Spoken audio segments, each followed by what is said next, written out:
meio, vamos fazer a conexão internacional. Ao vivo, Socorro. Perdemos Socorro? Então vamos à manchete do Guga. Quando o Socorro estiver ok, me avisem. Vamos à manchete do Guga, que fala sobre a preferência dos bolsonaristas para 2026. Guga. Pois é, vamos lá, Amadeu. Michele é a favorita de bolsonaristas para enfrentar Lula em 2026, aponta a pesquisa. Foi a pesquisa Quest. Você viu essa, Amadeu? Vamos ver aí os números da pesquisa, vamos lá? Pesquisa Quest, encomendado pela empresa financeira Genial, ouviu 2.000 pessoas, de 2 a 6 de maio. Vamos aos números aí dessa pergunta, desse recorte entre os bolsonaristas. Quem seria melhor para enfrentar Lula no lugar de Bolsonaro? Aí, entre parênteses, a explicação. Entre eleitores do ex-presidente em 2022. Quer dizer, aí é o recorte entre os que votaram em Bolsonaro em 2022. Como é que ficou, Ari? Michele Bolsonaro lidera com 41% da preferência do eleitorado bolsonarista. Em segundo lugar, o governador de São Paulo, Tarcísio de Freitas, com 33%. Ratinho Júnior, do Paraná, o governador paranaense, com 7%. O governador de Goiás, Ronaldo Caiado, com 5%. O governador de Minas Gerais, Romeu Zema, com 5%. E não souberam ou não responderam 9%. Vamos lá, Guga.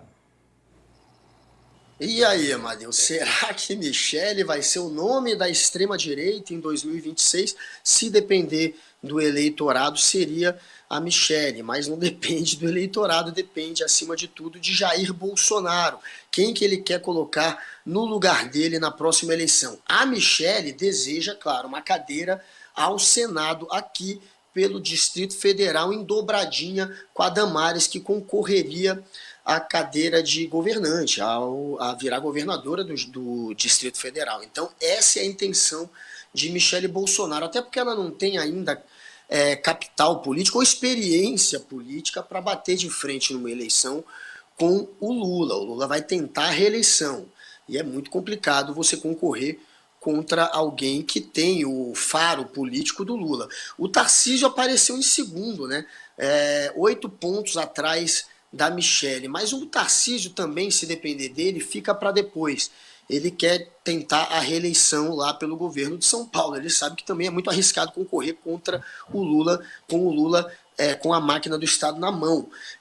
O que deseja, de fato, entre esses nomes, concorrer já na próxima eleição contra o Lula seria o Ronaldo Caiado, do União Brasil. E esse só tem 5% das intenções de voto e também não tem tanto assim o apoio do Bolsonaro. O Bolsonaro pode ser que fique ao lado do Caiado se não tiver nenhuma outra opção. O Caiado é um plano C, talvez, ou um plano D. Mas o Caiado não é o nome que bate também no coração de Jair Bolsonaro, até porque na época da pandemia ele não se colocou junto àquele discurso anti-ciência do Bolsonaro e ali, de alguma maneira, ele provocou um racha, umas rusgas com o bolsonarismo. Romeu Zema também não tem cacife político para concorrer contra o Lula. E essa pesquisa, ela mostra que boa parte dos brasileiros hoje é contra a reeleição do Lula. Tem também esse recorte, que eu não sei se a gente vai mostrar, mas o Lula, segundo essa pesquisa, 55% dos brasileiros acham que ele não merece a reeleição em 2026.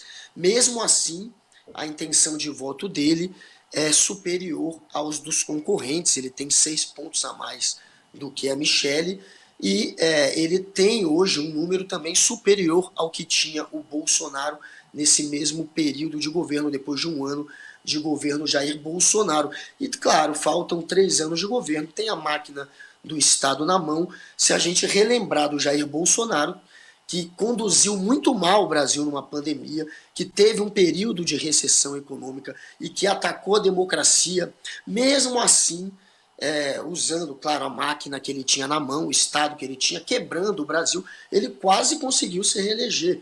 Então, o Lula, com dados econômicos favoráveis, que é o que está se construindo, ele provavelmente vai estar muito mais robusto, vai estar com muito mais chance de se reeleger do que o Jair Bolsonaro teve. Bom, o professor Vila, o que esses números aí, lembrando, é um recorte entre os bolsonaristas, aqueles que votaram no Bolsonaro em 2022. O que esses números lhe dizem, professor? Olha, Amadeu, eu fiquei vendo essa pergunta e outras da pesquisa e sabe que eu fiquei um pouco... Eu não entendi, para ser sincero, só para dar um exemplo. O Guga fez uma menção que uma das perguntas é se o presidente Lula merece ou não a reeleição. 55 disseram que não merece. Estranhamente, na hora que vem a pergunta, nas eleições de 26, você votaria em quem? Inclusive está o nome do Jair Bolsonaro, que nós sabemos que não poderá ser candidato. O Bolsonaro tem 39% de intenções de voto e o Lula 47%. Aí tem um problema que eu aprendi no segundo ano primário, que é soma, sabe? A gente aprendia naquela época a somar, dividir, que é o seguinte, se 55% diz que ele não merece a reeleição e 47% votam nele, tem um pequeno problema, dá 102%. 102% é maior, só para quem está nos acompanhando, especialmente no rádio, o total é 100%. Parece aquelas ditaduras latino-americanas que o ditador era reeleito com 107% dos votos, né? Então é um universo maior. Então acho que tem um pequeno problema de aritmética na pesquisa, que causa certa estranheza. Agora, por outro lado, em relação aos possíveis candidatos, a política é tão volátil, muda tão rapidamente, e como que acontecimentos são surpreendentes, né? E a Michelle dificilmente, o Michele, como queiram, dificilmente será a candidata que vai enfrentar o Lula. Isso é mais fácil o Santos ser campeão da Libertadores do que isso acontecer. Quer dizer, isso está descartado. Isso é conversa fiada.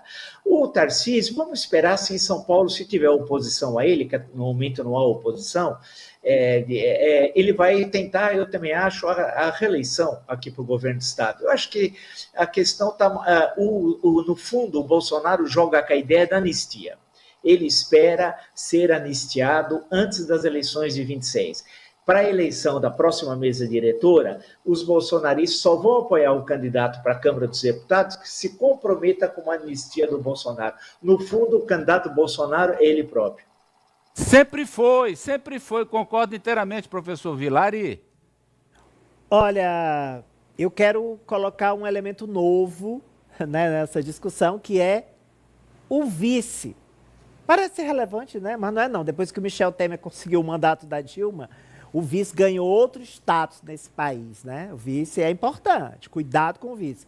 Que é o senador piauiense Ciro Nogueira. Volto a repetir, ele está trabalhando para ser o vice, seja o governador Tarcísio de Freitas o candidato, seja a ex-primeira-dama Michele Bolsonaro ou outro nome. Porque eu não vejo ele fazendo pré-campanha para a reeleição ao Senado aqui no Piauí, e já deveria estar, porque os outros que querem se reeleger ou se eleger estão. Eu não vejo ele participando da vida política nos 224 municípios, mas vejo todo dia, até porque eu estou na lista de transmissão dele e chega para mim, ele detonando o Lula nas redes sociais. Então, para mim, é postura de... Ele já lançou até a deputada Gracinha Monsanto aqui do Piauí como nome da oposição em 2026 contra o governador Rafael. Então, eu acho que, independente de Michele ou Tarcísio, o vice tende a ser o senador Ciro Nogueira. Ari, desde a redemocratização, nós temos 3 vices que foram presidentes. Sarney... É verdade. Itamar Franco e Temer. Pois não, Apoliana? Não, acho que concordo com o professor Vila. Acho que o Bolsonaro, no fundo, busca se viabilizar de alguma forma para a eleição. Teria que ser pela via da anistia. E jamais vi Michele como uma alternativa real, justamente pelo grupo ao qual ela faz parte. Não acredito que eles seriam capazes de colocar uma mulher candidata, não devesse. Acho que seria uma boa alternativa, mas o grupo não me parece disposto a isso. Vamos, então, para a nossa conexão internacional. Já postos Socorro Sampaio, em Viena, na Áustria. Olá, Socorro. Boa tarde, um luxo, tudo bem? Somos luxo, somos meio. Olá, Brasil. Tudo bem por aí? Boa tarde. Bem, e vamos começar, Socorro, com notícias sobre extremistas na Alemanha. A manchete da Socorro, Ari. Vamos lá. Sobre a AfD, Alternativa para a Alemanha. Justiça alemã mantém a AfD, o partido da direita radical, como organização suspeita de extremismo. Integrantes são monitorados pelo Serviço de Inteligência. Amadeu, justamente essa a intenção. Foi um tribunal regional alemão que decidiu hoje, na verdade esse tribunal regional alemão, o Tribunal de Münster, ele rejeitou o apelo do Partido Alternativa para a Alemanha, que é o partido de extrema-direita, contra essa classificação que a gente viu aí na manchete. A justiça mantém o partido sob suspeita de organização de extrema-direita. Partido que tem representante no parlamento alemão, lá no Bundestag, em Berlim. Bem, o tribunal considera, isso aqui eu li a decisão do tribunal. Então, o tribunal considera que há provas suficientes de que bandeiras do partido AfD vão contra a dignidade humana de certos grupos e contra a democracia. Há motivos para suspeitar que pelo menos parte do partido quer conceder, atenção gente, um status de segunda classe para os cidadãos naturalizados alemães. Então, os planos do partido de extrema-direita é deportar esses imigrantes e até naturalizar do alemão ou até revogar o passaporte. Esses são os planos. Com esse status agora de organização sob suspeita aí de extremismo, fica mais fácil para as agências de inteligência, para o serviço secreto da Alemanha investigar e também monitorar os membros do partido AfD, e fica também mais fácil recrutar informantes dentro da organização. O juiz do caso, ele explicou hoje que esse status, Amadeu, funciona como se fosse, ele fez aí uma analogia a um detector de incêndio, que quando há fumaça, a polícia tem autorização para invadir a casa, para arrombar a casa, para ver se há fogo ou até apagar o fogo. Então, ele explicou disso, acho uma forma bem interessante a forma como o juiz explicou. Esse caso começou na cidade de Colônia. Eles perderam, o partido apelou então para esse Tribunal Regional de Münster e eles já disseram, o partido AfD já disse que agora vai apelar para um tribunal federal. Lembrando que a ala jovem do partido AfD, a alternativa jovem, como é chamada, essa ala jovem já é considerada extremista no leste da Alemanha, não é considerada nacionalmente, mas já é considerada no leste da Alemanha. Então, entre outras coisas, consequências disso, é que os membros, por exemplo, eles não podem ter cargos públicos. Agora a gente tem que ver se essa decisão da justiça de hoje, se ela vai barrar, se ela vai prejudicar a ascensão da extrema-direita na Alemanha, ou se ela vai fazer o contrário, se ela vai impulsionar, se ela vai dar mais gás para os militantes. O partido lidera as pesquisas para as eleições que acontecem este ano em vários estados e nacionalmente o partido de extrema-direita da Alemanha